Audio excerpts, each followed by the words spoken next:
Buti pa siya. Handa niya akong ipaglaban hanggang kamatayan. Kaya ibabaon ko na may pagpapahalaga dahil champion siya.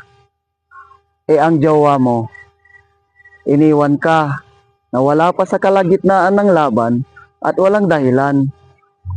Kaya ibabaon mo siya sa limot na may kasamang kirot.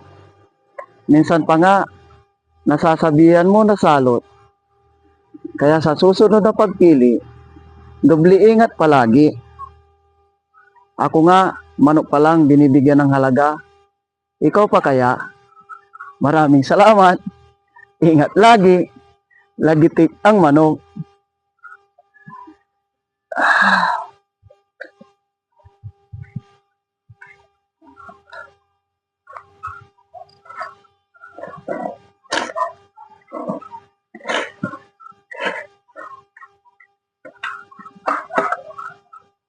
Oh, sa susunod, alam mo na ha.